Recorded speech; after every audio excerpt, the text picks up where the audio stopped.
Hi, I just said Puy and you watching the view review.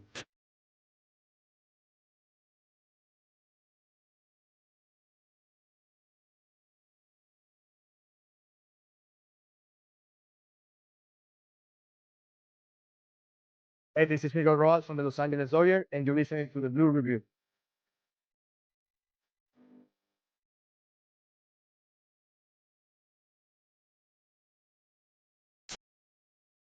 Ah-da-dum, bum. Ring. Well, no lasers this morning, unfortunately. So I guess pew pew pew pew. I guess is how Greg would do it. Welcome everybody to the Blue Review for a Wednesday morning. I am Marcus Grant. Greg, still in parts unknown. Hopefully he will be back tomorrow, and we can start to get the band back together. But the Dodgers, in the meantime, shaking off a loss. First time in a while we've been able to say that. The 6-game winning streak is over. A tough 4-3 loss to the Atlanta Braves to start what's a big 3-game series down in Atlanta. Talk about that and a whole lot more as we get you through the next 25 minutes or so. A mailbag day. If you got any questions, throw them in the chat. We'll try to get to as many of them as we can, but we will break down the game and some other news around the Dodgers as well. But first, as always, want to let you know that the Blue Review is powered by LAX, the what does it take to build a champion? Well, at LAX, it takes round-the-clock testing. Skylink is being perfected right now to connect you to the airport, the new rental car center, and the metro in under 10 minutes. For more information, you can visit lawa.org/ESPN. So, final score last night, 4-3. A tough one, especially because it looked for all the world like the Dodgers had a chance to tie it in the ninth inning. That was after coming back from a tough beginning of the game for Tyler Glasnow in his return. First time we had seen him since May, and came out and gave up 3 runs in the first 4 hitters of the ball game. I will say that I don't know that he was bad necessarily early on. It looked like a little bit of bad luck in terms of batted ball, just some ground balls that found holes, some soft contact that fell in between fielders, and before you knew it, it was 3-0 Braves at the end of the first inning. Dodgers were able to battle back, though, and it was good to see them just have some really good at bats, especially the guys near the bottom of the order. Alec Thomas continues to be productive. You see Tyler Glasnow there. We talk about Glasnow a little bit too. Ends up after giving up those 3 runs, goes 5 innings with just the 3 runs allowed, 6 hits, 7 strikeouts. Really battled back after that. Found his command, found the fastball, especially got a ton of swing and miss after that first inning, and looked like the Tyler Glasnow that we were hoping to see, that we have seen when he's been healthy. Thought it was interesting in my conversation with Chris Rose earlier in the week that he says when he's talking to people in clubhouses, that of all the guys on this Dodger pitching staff, or among all the guys in the league, Tyler Glasnow is the one that really leaves the most guys baffled, that they just walk away shaking their heads because his stuff is really that good.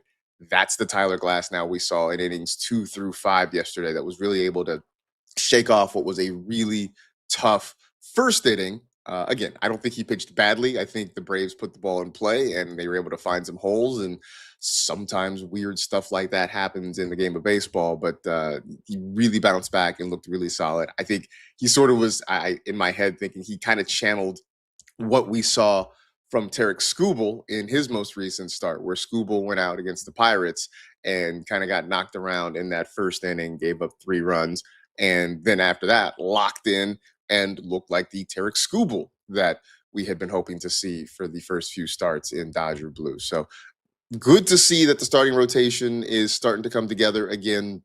I mean, we already know what we're getting from Yamamoto. We're starting to see Skubal look like the Skubal that we saw in Detroit for all those years. Blake Snell has been excellent since he has come off the injured list. Now you get a good start from Tyler Glasnow, and hoping he can start to stretch out a little bit more. I think the lack of efficiency in the first inning, having to throw 30 pitches, uh, really limited him to only the 5. Otherwise, I think if he can be more efficient, if he doesn't have such bad luck on batted balls, I think you see him get into the 6th, maybe even the 7th inning in further starts. So that'll be something interesting to watch. But as for the Dodger offense, it did battle back yesterday after going down 3-0 in that first inning. They were able to get 2 in the top of the second. They got 1 more to tie it in the 4th. what was interesting about that is it was the bottom of the order that got it done yesterday. The guys at the top really struggled. I mean, Shohei had the triple late in the ball game. Mookie had a single sometime in the latter part of the ball game. But other than that, it was the bottom part of the order. It was Tommy Edman. Kyle Tucker had a hit, scored a run. Alec Thomas continues to be an offensive spark at the bottom part of the lineup for the Dodgers. Hunter Fiducia with a couple of hits, driving in a run as well. So it was really good to see the bottom part of the order kind of generate some offense. And it's a thing that we have seen during this run, this hot streak that the Dodgers have been on, that the guys at the bottom are starting to set the table a little bit. Shohei has been in a little bit of a slump lately. We saw that during the Pirates series. He didn't particularly hit well. And for the most part, last night just seemed a little bit struggling at the plate. But at some point, you believe the guys at the top of the order are going to start to hit. Max Muncy has been one of their best hitters for the last month or so.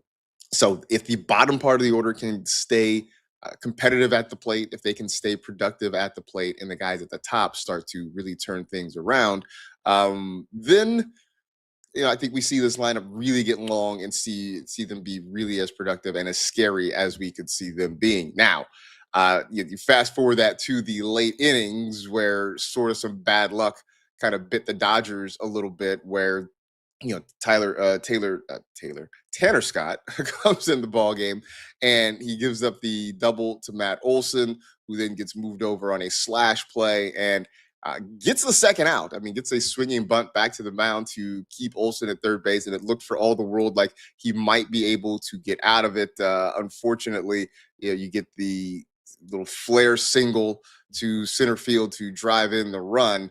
I don't think it was a bad outing for Scott. He got beat by a really good hitter in Olson, and then soft contact drives in the run, and that was sort of the difference there. Dodgers had an absolute chance in the top of the ninth inning when Shohei leads off with a triple on a tough play in left field. Was surprised to see him kind of stretch that, knowing that there was nobody out in the inning, but he hit second base, kept going, and was able to make it into third with a slide.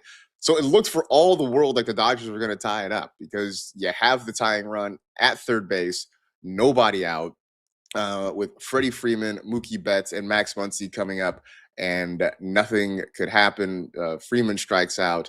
Betts makes an out, and after a walk to Muncy, it's Tommy Edman who flies out to end the ball game. So Dodgers come up short 4-3, the final score. That puts the gap between them and the Braves at 3 games.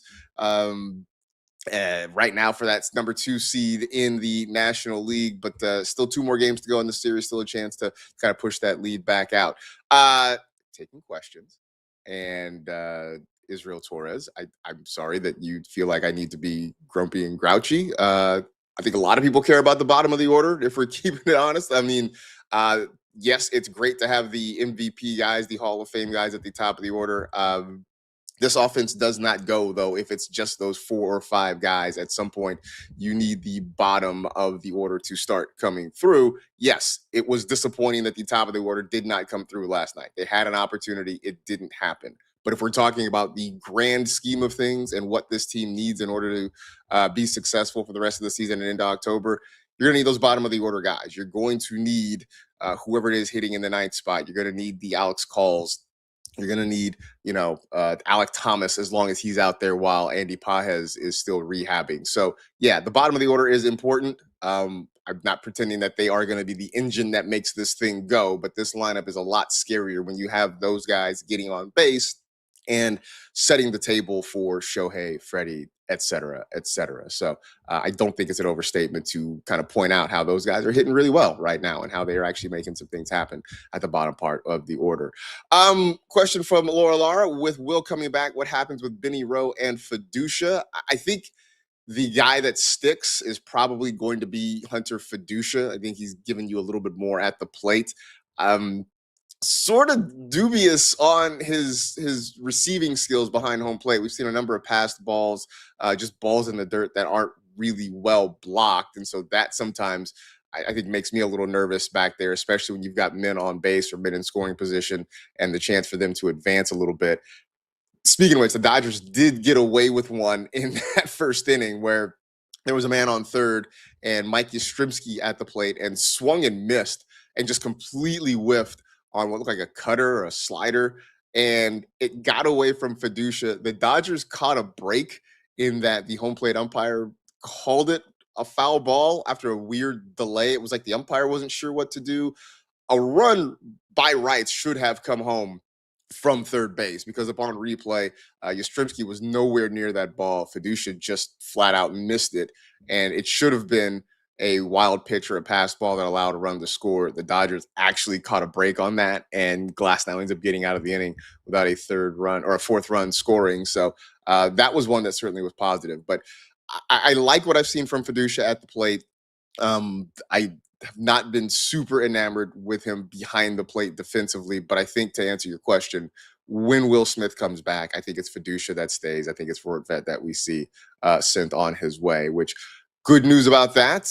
Will Smith did begin a rehab assignment in Oklahoma City, and he hit a home run in his first rehab game. So he is on track to come back. The Dodgers right now targeting September 1st, which would be next Tuesday, for him to be back in Los Angeles, or back with the big club, or wherever they're going to be. So that is an absolute positive right there. So especially because before the injury, that was kind of missing from Will Smith's game. He hadn't really hit with a lot of slug. So we'll see. Obviously, it's AAA pitching. It doesn't necessarily equate 1-to-1 with what you're going to see in the majors, but good to see him have at least a little bit of power down there in OKC. So that's a big plus for them for sure. Frankie D. Fresh thinking, what do you eat Kyle Tucker eats for breakfast? I don't know if this is a joke. If it is, I guess the punchline is Pop-Tarts, because he seems to pop up a lot. Look, I am still of the opinion that I hope, at least, maybe this is wish casting a little bit, that he's going to start to figure some things out. It is definitely frustrating watching him struggle at the plate. I do sense that overall the attitude of the fan base has sort of, I don't want to say softened, but I think after that low point in Colorado, the 0 for 5 with the dropped pop-up, which came off the heels of a dropped fly ball, a very catchable dropped fly ball at Dodger Stadium against Milwaukee when he heard the boos. I think after that Rockies game, I think the fan base has kind of looked at Kyle Tucker and said, okay, look, man, this is our guy.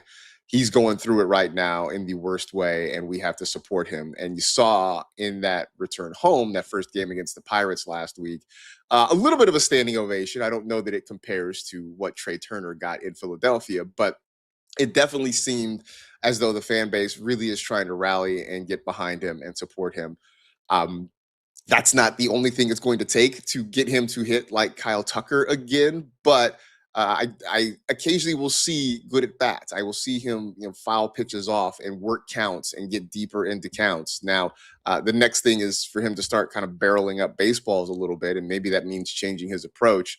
It's a thing you heard Clayton Kershaw talk about on the broadcast, that if he starts going up the middle, if he starts going the other way, and maybe you'll start to see some of this come back right now. But there are definitely times where you see it on his face, the frustration after another pop-up, after another swing and miss. So, again, fingers crossed that it starts to come together. I know we're still another week, or another month rather, plus of the season before we get to October. And who knows? Weird things happen in October. Magic tends to happen in October. So maybe some of that magic reaches down and touches Kyle Tucker's bat at that point. Let's see, Millennium Eye or Millennium Prize? Since you know what, Millennium Puzzle. I'm gonna give him. Let's give him the Millennium Eye, right? Since Tyler Glasnow is out of the Shadow Realm. I don't know. It's just good to see him back again after being gone for so long with a back issue that, like so many things with Dodger injuries, seem to start off as something, at least reportedly mild, and then magnify into something bigger. It just seemed like maybe this would be a short stint on the IL, and then it was a thing that just continued to drag on and on and on. And so here we are in late August, and finally he is back in the starting rotation again. So would love to have him all year. The best part, the important part, is to have him right now at this part of the season when you absolutely really need him. Ruben Flores saying Roki went through it earlier this year. Tucker has time to do the same. I mean, look, the Dodgers have a history of being able to fix guys who are struggling. This has been, I think, one of the bigger challenges, especially because the drop off from where Kyle Tucker has been throughout his career to where he is now is as great as anything we've ever seen. And it is still absolutely head scratching to see a guy who, for whatever reason, just cannot hit at home. And he hasn't necessarily been gangbusters on the road, but he has certainly been better away from Dodger Stadium than he has been at home. And I don't think that's a thing that has any reasonable, logical explanation. I know to look around and say, "Hey, man, that's just how baseball is." Sometimes I know that is a really unsatisfying answer, but yeah, that is kind of, I think, the only answer anybody can really give you at this point, because it's the only one that really makes any kind of sense at all. Um, Speaking of pitching, so we're talking about Tyler Glasnow. Some news about Edwin Diaz as he continues a rehab stint. The Dodgers have pretty much come out and said when he comes back from the injured list and he is starting to throw again, that at least for the foreseeable future, he is not going to be the closer. So, I think Diaz, just based on his comments, is certainly understanding of that. I think he realizes what the situation is. And his quote was, "I'm good with the decision because I know I haven't done my job.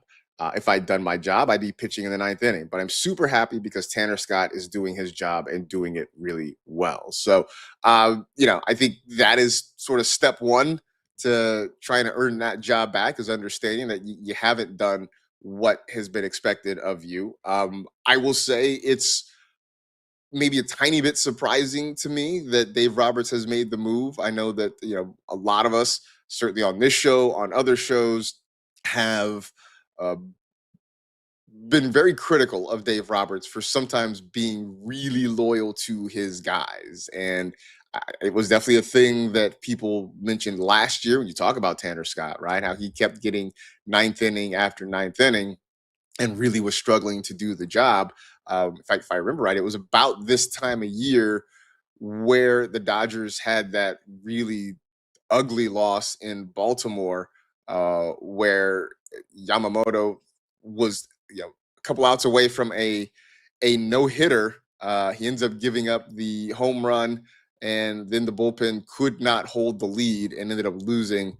Just what was a brutal game. And I think that was the moment when a lot of us said that's enough, that Tanner Scott can't have the ninth inning anymore. It took a while for the Dodgers to get there, for Dave Roberts to finally get there. And then, we find out later there may have been some injury issues. Tanner Scott wasn't on the World Series roster. He has bounced back. He has been fantastic this year. And so maybe something of that needs to happen to Edwin Diaz to kind of get him right again. So we'll see when he comes back, but he will pitch. I mean, there's no way around that he's going to be coming out of the out of the bullpen, but it will be in lower leverage situations that we see him for the foreseeable future until he kind of builds back up that trust and is able to climb up a couple branches on the trust tree for Dave Roberts and the Dodgers. The kid saying, "I suggest playing Getting Jiggy with It in the Blue Review intro for Will until he gets back in the starting lineup." We'll talk about that. I don't know if Philly Will Smith will have an issue with us and he'll come after us for playing Getting Jiggy with It. But we're all excited for Will Smith to come back. Obviously, a big part of this lineup, both offensively and defensively. It'll just be nice to get the Dodgers everyday catcher back in there, a guy that the staff is certainly familiar with, has worked with in the past, and more importantly, or just as importantly, I should say, getting his bat back in the lineup somewhere, in the top or the middle part of the lineup, and just adding one more hitter that opposing pitchers have to really be concerned about. So, Laura asking, what are the chances both our huge signings are struggling? It is a conundrum for sure. I'm sure the rest of the baseball world's not feeling any sympathy for the Dodgers, because even with all of that, right, with Kyle Tucker not performing, with Edwin Diaz not performing, not only just not performing, but Diaz having missed a long stretch of the season with multiple injuries, the Dodgers are still the number 2 seed in the National League coming into late August. So I don't think anybody's going to feel sympathy for them. But yeah, I mean, so far this has not worked out the way the organization would have wanted it to. Still time for both of these guys to turn it around, not just this year, but over the life of the contract. We will see. Sooner rather than later would definitely be a good thing for these guys to kind of start getting going, because everybody's going to be needed when it gets to October. Real quick, something I saw on X, Twitter. Carlo alerted me to this just before the show. Jeff Passan talking about the Dodgers TV contract and the fact that it has been a competitive advantage for the team because there is over $1 billion in revenue that does not have to be shared in the revenue sharing deal with Major League Baseball. My immediate reaction to that was, yeah. And I know that a lot of fans will cry foul. And look, I just look at it as those are sort of that was the hand they were dealt. It has been a very positive hand. This is an organization that has reinvested that money, because I don't know that if you gave a similar deal to a lot of other owners, that they would invest it back in the club.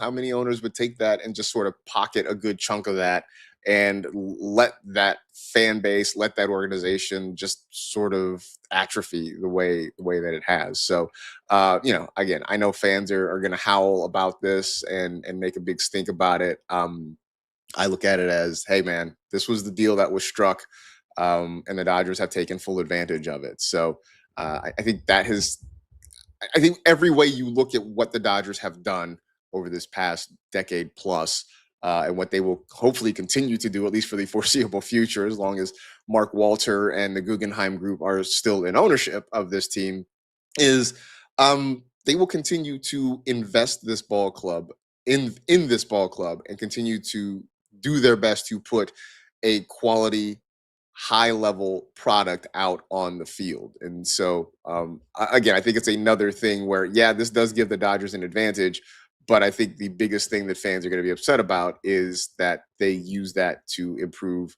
their baseball team, whereas I don't know that you can make that statement about a lot of other teams around Major League Baseball. So it's an interesting footnote. I'm sure people will use that. I'm sure it's a thing that will come up when we get to labor negotiations and the owners talk about shutting this thing down for however long they want to shut this thing down for. For me, as a Dodger fan and the co-host of the Blue Review, I'm like, so what? So that's what it is.